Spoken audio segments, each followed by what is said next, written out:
Good morning, Glenn. Good morning, Jennifer. So what are we talking about today? Well, as you recall, we just got back from Japan, and we went to that museum about the Toyota motor car. So you wanted to share with the team about Kiichiro Toyota, who's the inventor for Toyota automobile industry in Japan. There was this one room that was full of banners, and there were quotes from Kiichiro and from people that worked with Kiichiro about working with him. And we have them here, and I thought maybe we could go through some of them. I stopped putting discussion first. In the past, I would discuss something first and then put it into practice. One time, however, me and my father debated something that I had determined wasn't even worth trying. I made a superior argument, but I was told to try it anyway, and I felt I had no choice, so I did. The results were better than I expected, and since then I have stopped putting discussion first. Kiichiro, in his own words. So I think what he's saying is, let's just go out and try it. You know, I found over and over again, a lot of the times we spend more time discussing something than you could just try it and see if it works. So just, don't spend a lot of time on it. We talk about doing napkin sketches for plans and out in the shop and R&Ding stuff. We can try things and just give it a shot. And sometimes it's much quicker to do that than it is to debate whether or not it's worth doing or not. Do you have any example of that? Yeah, I was working with one of my coworkers in Pennsylvania, and we used to have this metal extrusion that we'd use in the panels, and it was very difficult to cut the extrusion. And I thought, what if you used a water-cooled ceramic saw? That was a diamond saw blade, and we talked about it. We talked about that for, I think, 3 years. Then one day, my coworker who was out in the shop took a saw, cut it. It took about 5 minutes to try cutting it, and it didn't work. And the metal burned, and we realized, oh, it's not going to work. But we had to wait 3 years. It was 3 years of discussion on and off, of wondering, before we just tried it to see that it failed. And we got past that and on to other things now. By the same token, we've tried things that we didn't think would work, that it turned out to be wild successes, but you have to try it to see if it would work. Kiichiro constantly thought of technology from the user's perspective. For example, he would often tell us to make a car that didn't need to be oiled, and he rejected the conventional wisdom that machinery needs to be oiled. Such a car would be convenient for the user, and creating one true engineering. What do you think of this quote? Right. I mean, it seems illogical to have a car that you didn't oil. But of course, now we do have these EV cars, these electric vehicles that don't need to be oiled. So what's crazy that he's saying, it'd be convenient not to have to oil your car. Now we have them. I think the idea is, but think about what would be the ideal situation for the customer. Kiichiro would completely adopt new ways of thinking without reserve and listen to our opinions. What can't be done, can't be done. The impossible can't be done. He encouraged us to try things out. He always said, don't worry about failure. I would take the blame, so we were able to do our best.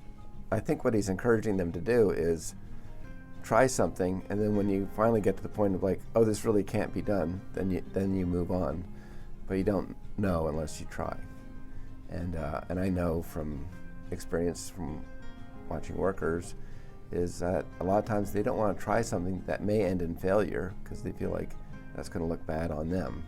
So you want to create an environment where people feel comfortable experimenting and trying things, so you can innovate and do new things. So you're encouraging your employees to go do things, experiment it. Yeah, if they're doing something that's changing our product or changing our systems, you want to check in with leadership. Remember, we're using this human form. We have a head. We have these departments that are like operations here and manufacturing here, and each one of them has a head, a leadership to that department, and then there's an overall vision for the company. And you want to keep everybody in alignment with the company. But it also means that we want to find out at the different parts, like at manufacturing or an R&D, what are things that are possible. There's different go-to-market strategies that we do with marketing. But once they come up with the different ideas, try it out in a simple way and don't spend months and years on something that we haven't got everybody in agreement that we're going to try that out. But if you can try it out in a small way and test it and then bring it to the team, that would be ideal. One time we were having a meeting in the plant and Kiichiro scolded us saying, "What are you doing? Engineers can't spend their time in meetings." If we were not working at the plant, he would be in a bad mood. He would frequently scold at engineers whose hands were clean. I have a clear memory of being told when I went to an executive office, "Did you wipe your hands? When you come in here, you don't need to wash your hands." I can understand how he feels because there's never enough hours in the day, and if you have people dedicated to improving the product, but they're in a meeting, you can't really be improving the product if you're not testing it. So I think it's the collaboration between managers that are supposed to be orchestrating things in meetings, and then the R&D people and the engineers should be R&Ding and engineering. And the message from what they're doing, going back and forth to collaborate with the company, can be done with the managers.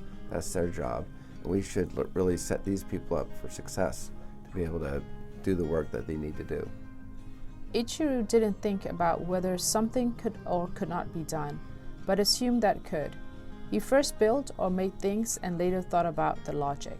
You know, Jennifer, our bodies and our minds, and we are all wired to do what we believe we can do. So if we believe something's not going to work, you do the experiment, I can guarantee you it probably won't work. If you believe it will work, then you'll see the glimmer of like the next step to make it work. It was like, oh, it failed. I can't tell you how many things that we've done that failed at first, and people are like, okay, we tried that, it didn't work. It's like, well, yeah, but it only failed in this one area. Part of it was a success. Part of it was a success. Let's make a change and try it again, assuming it's going to work out. And then you get a little bit more of a success.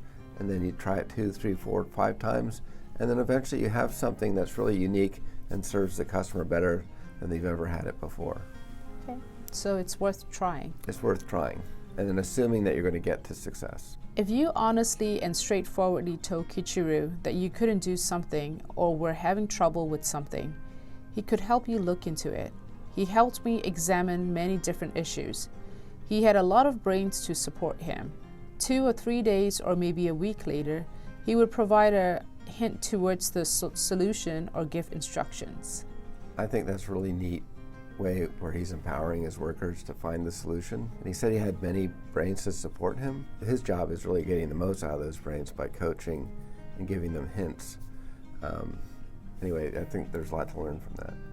Whenever Kiichiro acquired new technology from an academic, he would immediately write a letter, and it seemed that they were sent every day. It wasn't uncommon to receive 2 letters in one day. One feature of his letter is that he would use any nearby piece of paper, even writing on the back. What's your thought? I think he's writing to anybody who gives him feedback just to show appreciation or his thoughts. He takes action right away, giving them feedback on his thought or just simply appreciation letter. Okay. Oh, that's great. Kiichiro said the people who know the most about cars are not us, but the people who actually use them every day. Listen to the opinions of drivers who frequently interact with cars and know them well. Kiichiro even had his driver attend audit and improvement meetings. In order to make better cars, he actively sought the opinions of end users and avoided setting rigid frameworks for each person's works. It sounded like he said he had his driver attend these meetings. Yes. That's pretty neat. Customer feedback is valuable for product improvement. Customer isn't just the person that's paying you. The customer is the person that's actually using the product. The most valuable person is probably the person who's in the pod, trying to work in there, do an online meeting, make a phone call, or do focused work. And is it too hot or cold? Is the lighting right? Is the sound quality right? Is it comfortable? Is the color of the pod working for them? Like, what are all the things that affect them? We should really be seeking to get that kind of input from people, the regular user of our products. And of course, on the elevator side, we also do elevator interiors. We're often focused on the person that owns the building, but really you really want to consider the person that's riding the elevator that doesn't even know who owns the elevator or who maintains it, but how comfortable is their ride in the elevator? Do they feel safe? Does it make them feel calm when they go inside the elevator? Kiichiro attended service and other meetings, and he introduced himself as a novice when it came to cars, asking people to patiently teach him. When various claims were received, Kiichiro ran to the plant with a list. At the plant, he discussed improvement measures with the plant heads. He took action very quickly. I love that he's introducing himself as a novice. And he has the humility to ask the really simple questions. I think a lot of us don't ask the obvious simple questions because we want it, because it makes you appear like you don't know. But if you're really trying to be useful, you'd want to ask the obvious simple question just to make sure we're getting to the root of the problem. And him acting on it immediately is so refreshing. I think there's a lot that we can learn from that. Various requests came in from dealerships. Kiichiro told us to accept them. Engineers tend to make excuses, which is unacceptable. I learned to openly accept customers' requests and address them. We struggle with that because we're balancing with what can we make and what do the customers want. So I think it's a fantastic idea to listen to what the customers want. And then we do struggle with, well, what can we build? Because, there's limitations to material and things. But the idea is to really push yourself as far as you possibly can to achieve what the customers are looking for. Okay. Engineers can be somewhat eccentric, but Kiichiro was not like this at all, and he jumped into our midst. We were pointing out all the problem areas. We had nobody to ask for support but Kiichiro. So when this happened, he understood and fixed the problems. It sounds like Kiichiro was just as comfortable with the eccentric engineers as he was with his management team. So for him to be able to go in there and really listen to his engineers, then he could really communicate to his management team to achieve what they needed to achieve. So there you go. You have the balance between listening to the customer and being able to listen to your own workers and being able to put those things together to make an amazing product. Well, Jennifer, thanks so much for going over all this with me. It was really refreshing and enlightening. Thanks, Glenn. We can learn a lot from Kiichiro, and hopefully some of his wisdom or his leadership style, we can all apply that. Yeah, I think it'd be amazing.